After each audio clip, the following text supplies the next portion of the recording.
j'espère que vous allez bien. Aujourd'hui on se retrouve pour une nouvelle vidéo qui va être plus longue que d'habitude, donc installez-vous bien, prenez un petit thé glacé, ce que vous voulez, et puis c'est parti.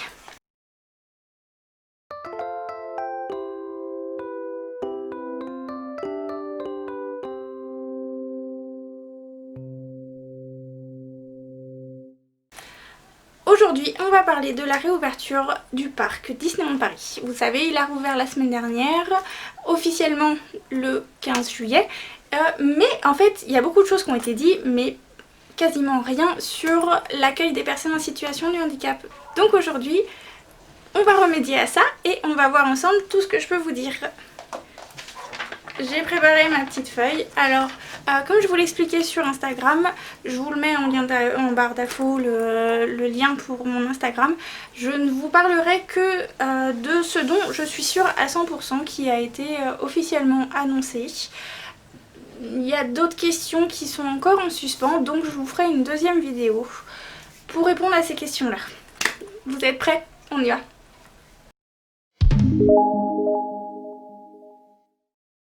Donc on va faire les choses dans l'ordre. En général, quand on va à Disneyland Paris, la première chose c'est le parking. Donc le parking, vous savez maintenant, je vous en ai parlé. Je vous remets d'ailleurs le lien pour la vidéo juste ici, ou là, enfin, je vous remets le lien. Il y a un parking spécialement pour les personnes à mobilité réduite. Donc ce parking, il est toujours ouvert, hein, bien sûr, il n'y a pas de souci. Quand vous arrivez au niveau de la gare de péage, en fait, vous payez votre place de parking. Si vous n'avez pas le pass Infinity ou un pass qui vous permet d'avoir le parking gratuit, vous payez votre place. Et puis le cast member va vous donner un petit flyer en fait, avec un plan pour accéder jusqu'à ce parking là et le code pour pouvoir rentrer, parce qu'il y a une barrière de sécurité à l'entrée. Donc le parking... honnêtement, si vous y allez pendant les heures de magie, en plus, de 8h30 à 10h, le parking il est relativement vide encore. Moi j'y suis allée, quand j'y suis allée il était à 8h30 et il y avait 2 voitures de garées, donc vous avez largement de quoi faire. Et au pire, s'il n'y a plus de place, vous avez toujours le parking Windy.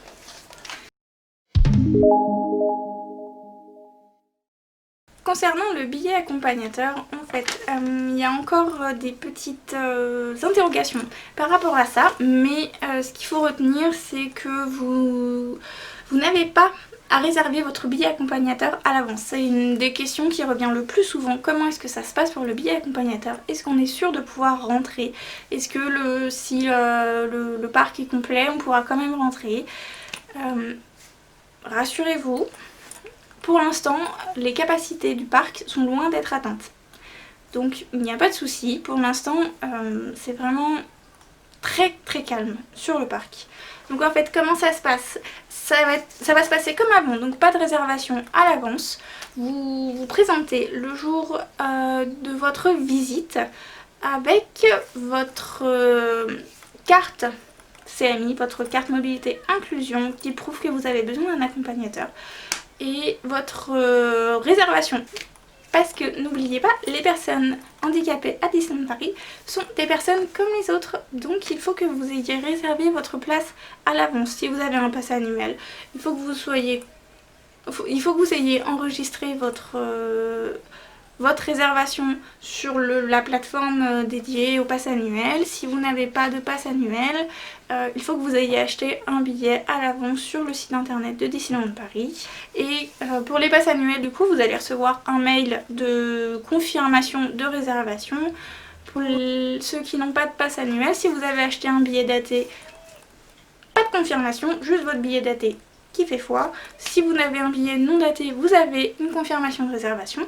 Donc le jour J, vous vous présentez aux caisses PMR. Donc pour rappel, je vous rappelle encore, les caisses PMR, c'est la caisse numéro 2, c'est le guichet numéro 2 pour le Disneyland Park et c'est le guichet numéro 1 pour les Walt Disney Studios.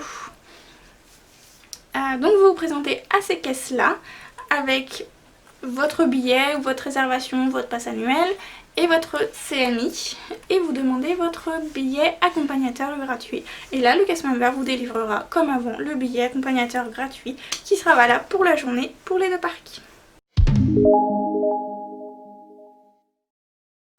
Une des questions qui est assez régulièrement posée, c'est est-ce qu'il y a un nombre réduit d'endroits où on peut récupérer les cartes d'accès prioritaire et facilité. Donc je vous rappelle, la carte d'accès prioritaire, la carte verte, la carte d'accès facilité, la carte orange.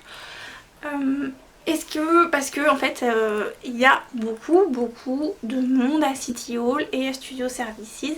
Le matin il y a des queues pas possibles avec des fois des heures d'attente pour récupérer cette carte, et en cette période post-Covid, comment est-ce que ça se passe pour respecter la distanciation sociale et pas perdre une demi-journée à récupérer cette carte d'accès. Alors sachez que en fait tous les lieux où vous pouviez récupérer la carte d'accès sont toujours accessibles. Donc vous pouvez toujours récupérer votre carte d'accès à City Hall ou bien à Studio Services. Mais ce qu'il faut que vous sachiez, c'est que Disneyland Paris vous demande de privilégier les deux autres points où vous pouvez récupérer cette carte d'accès. C'est-à-dire que vous pouvez aussi la récupérer au niveau du guichet PMR. Donc le guichet 1 pour les studios, le guichet 2 pour le Disneyland Park. En fait, au même endroit, vous avez récupéré votre billet accompagnateur. Au moment où vous récupérez votre billet accompagnateur, vous pouvez aussi demander à faire cette carte-là. Ça vous permet de gagner énormément de temps et ça vous permet aussi de respecter en fait ces nouvelles distanciations. Puisque il y a un espace certain entre chaque caisse PMR. Vous pouvez aussi, si vous êtes dans un hôtel, si vous avez fait une réservation dans un hôtel Disney, attention, les hôtels partenaires, vous ne pouvez pas encore le faire.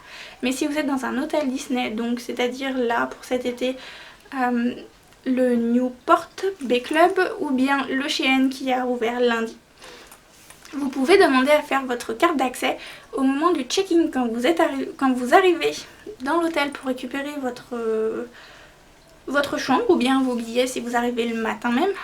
Vous pouvez demander à faire la carte d'accès là, et d'ailleurs c'est ce que je vous disais, Disneyland Paris recommande ces deux endroits pour faire les cartes d'accès parce que vous gagnez énormément de temps et ça limite beaucoup les temps d'attente à City Hall et à Studio Services. Mais après, si vous préférez, il n'y a pas de souci. City Hall et Studio Services vous délivreront toujours la carte d'accès.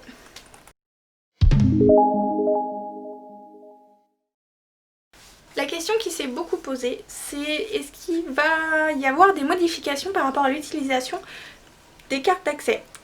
Alors, bonne nouvelle, pour les attractions, ça ne change rien du tout. C'est-à-dire que la carte d'accès prioritaire, la carte verte, vous passerez toujours de manière prioritaire mais non immédiate dans les attractions sans avoir besoin de prendre de rendez-vous à l'avance. Pour les cartes d'accès facilité, c'est pareil, le principe reste le même. Vous vous présentez au cast member à l'entrée qui vous redonnera une heure à laquelle revenir pour faire l'attraction et vous passerez par la file PMR. Par contre, moi, un petit conseil, en ce moment il y a tellement peu de monde, si vous avez une certaine autonomie de marche, si vous pouvez monter, descendre des marches, quelques marches, je vous conseille de passer par la file stand-by, par la file normale on va dire, parce que il y a tellement peu de monde que des fois vous irez plus vite en passant par la file normale que par la file PMR. Regardez bien à l'entrée en fait, quand on vous annonce le temps d'attente, en ce moment c'est régulier que par exemple à BTM il y ait 5 minutes dans la file normale. Pour les attractions en fait ça change rien. Sauf petit truc qui change quand même, c'est que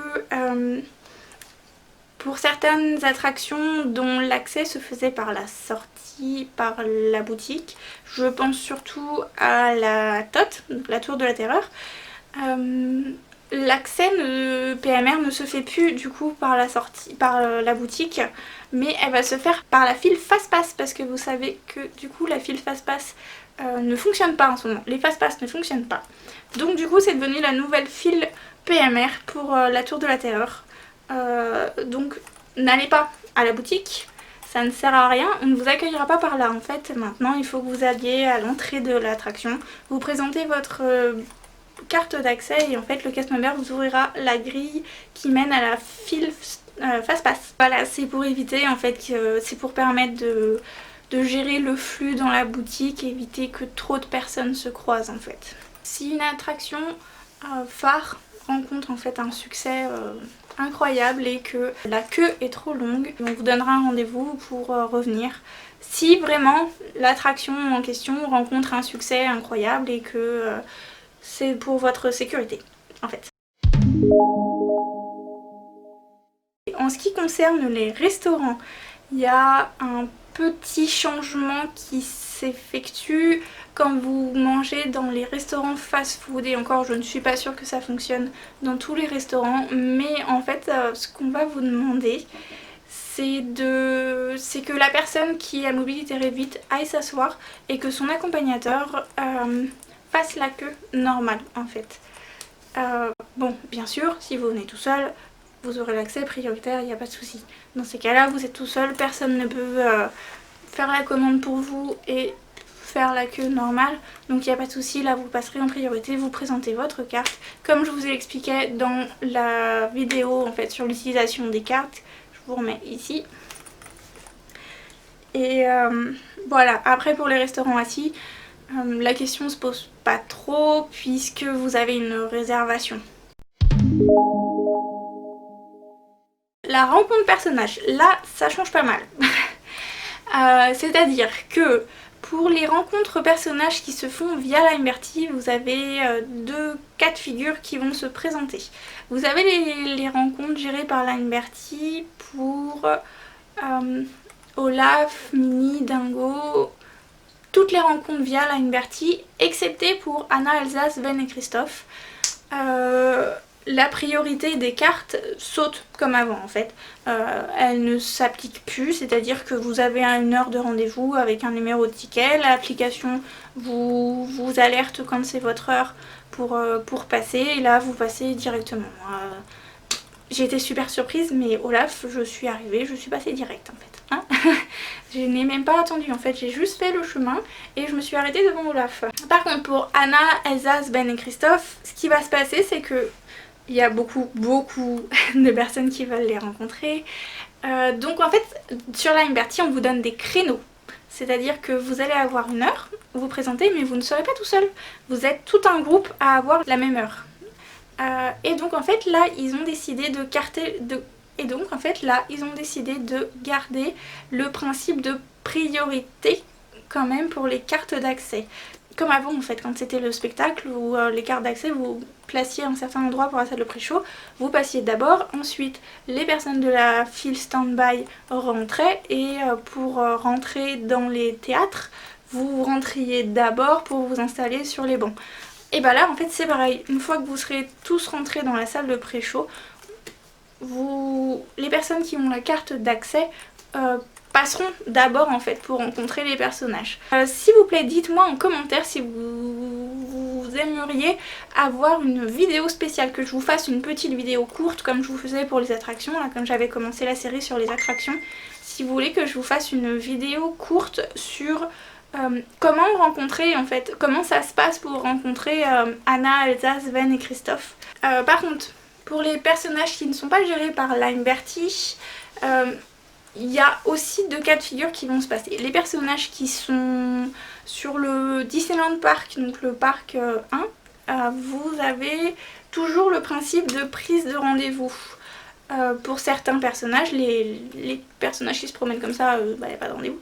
Mais pour les personnages qui sont à des lieux fixes, vous avez toujours le principe de prise de rendez-vous. Vous vous présentez, on vous donne un petit carton avec l'effigie du personnage que vous rencontrez, l'heure à laquelle revenir. Ça change pas.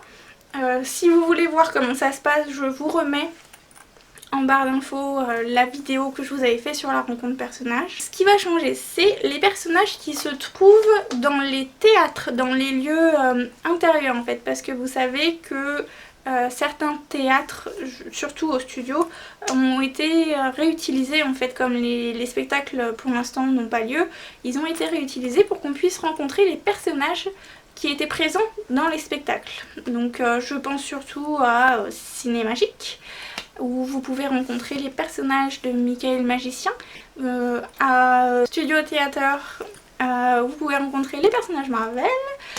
En fait, ces deux lieux-là, vous n'avez pas à prendre rendez-vous pour les rencontrer. Ils ont gardé le principe qui était utilisé lorsqu'il y avait les shows en fait. Du coup, vous passerez, comme pour le spectacle, vous passerez en priorité. Chose à savoir, la zone est assez large pour que 3 familles puissent garder la distance d'1 mètre réglementaire, mais si une 4e famille arrive, on vous demandera d'attendre à l'extérieur et lorsqu'une famille rentre, vous pourrez rentrer dans cette zone-là. Dans les boutiques, apparemment, pour l'instant, il n'y a pas de principe de priorité pour les cartes d'accès. Mais après, étant donné qu'il n'y a pas de spectacle, il n'y a pas de parade, il n'y a pas de Disney Illumination, vous pouvez en fait toute la journée vous présenter dans les boutiques. Personnellement, je suis restée jusqu'à la fermeture du parc et je n'ai pas vu de queue pour entrer dans les boutiques, à part chez Pandora. Bah oui, hein, Pandora, avec 70% sur certains charmes, il y avait un petit peu de monde. Et là, il n'y a pas d'accès prioritaire. On ne passe pas en priorité, il faut faire la queue, en sachant qu'il y a quand même un banc au milieu de la queue. Donc, par contre, si à l'intérieur de la boutique il y a de la queue aux caisses, là, ça change pas. Vous avez accès, vous présentez votre carte, gentiment au casse member, vous présentez votre carte et là, ils vous feront passer en priorité si vraiment il y a de la queue. Vous savez, en bas de votre carte d'accès, vous avez le nombre de personnes qui peuvent vous accompagner dans les attractions et pour les spectacles. Donc pour les spectacles, du coup, on oublie, hein, il n'y a pas de spectacle pour l'instant. On parle d'une reprise du festival du Roi Lion et de la Jungle courant de l'été, mais on n'a pas de date encore, donc je vous en reparlerai quand ça sera d'actualité. Mais par contre pour les attractions, sachez que le nombre d'accompagnants ne change pas. Vous pourrez monter avec vos accompagnants, donc pour les cartes d'accès prioritaires je crois que c'est 4 accompagnants. Pour les cartes d'accès facilité, c'est 1 accompagnant apparemment. Enfin vous avez en fait le tampon avec le nombre d'accompagnants en bas de votre carte. Donc ça ne change pas en fait, le nombre d'accompagnants reste le même. Vous ne serez même pas séparés en fait dans les wagons. En fait ce que Disneyland Paris a décidé de faire, c'est de laisser ensemble toutes les personnes d'un même groupe et de mettre une distance d'une rangée en fait entre chaque groupe qui monte dans le même wagon. Voilà, donc vous resterez ensemble, il n'y a pas de souci. Par contre, petit truc, le port du masque est obligatoire dans l'ensemble du parc. Vous n'avez le droit de retirer votre masque que pour manger ou boire. Je vous le rappelle, si vous avez l'idée de retirer votre masque dans une attraction qui a une photo, sachez que vous n'aurez pas votre photo. Parce que Disneyland Paris floute les photos de toutes les personnes qui n'ont pas le masque dans l'attraction. Et c'est très dommage, non seulement pour vous, mais pour les autres personnes qui ont respecté le port du masque et qui se retrouvent sans photo à cause d'un petit malin qui a retiré son masque. Donc pensez aux autres aussi quand même. Voilà, donc c'est ici que la vidéo va se finir. Vous avez vu, elle est assez longue. Du coup, moi j'ai eu le temps de dérougir pendant ce temps-là.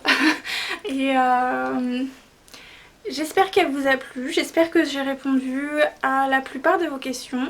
Comme je vous le disais au début de la vidéo, je vous referai une autre vidéo qui concernera en fait des points plus spécifiques. Je pense au port du masque. Comme il a été annoncé qu'à partir d'aujourd'hui, le port du masque est obligatoire dans tous les lieux publics fermés. Enfin, je vous ferai du coup une autre vidéo qui sera beaucoup moins longue, je l'espère, que celle-là. Mais du coup, je vous conseille de vous abonner. Hein, de mettre la petite cloche pour être informé quand la prochaine vidéo sortira. Et puis n'oubliez pas de mettre un maximum de pouces bleus pour m'aider en fait à continuer à grandir. Je vous fais des gros bisous et je vous dis à très bientôt.